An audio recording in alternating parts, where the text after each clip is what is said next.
আমরা বেঁচে থাকবো, আল্লাহ রসুল দুনিয়া থেকে চলে গেছেন, আমরা বেঁচে করবো কি? সুবহানাল্লাহ। কেমন ভালোবাসা! পরিবারের সাথে, পরিবার, সন্তান, পরিজন, তাদেরকে মূল্যায়ন, তাদের সাথে তাদেরকে প্রয়োজন মনে করেননি। আল্লাহ রসুলকে যখন নিয়েছেন, নেওয়ার মতো তারা নিয়েছেন।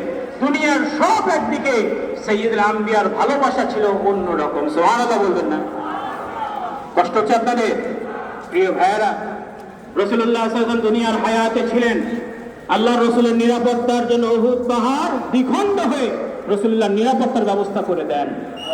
সাইয়্যিদুল আম্বিয়ার হুঁশিয়ার ছিলেন, মাথা মোবারক যেই পাথরের উপর রাখা হয়, এই পাথর রোমের মতো নরম, জানি কি করবে, বিশাল হবে।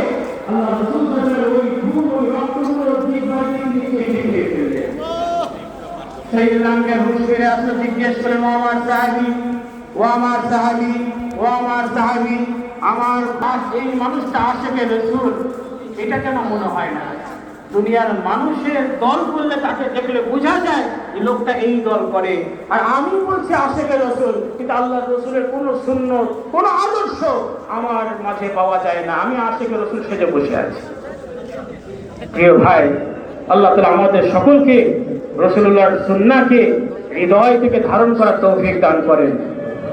প্রিয় ভাই, আল্লাহ কোরআনে কারিমে বলেছেন, লাকাদ কানা লাকুম ফি রাসূলিল্লাহি উসওয়াতুন হাসানাহ লিমান কানা ইয়ারজুল্লাহা ওয়াল ইয়াউমাল আখির।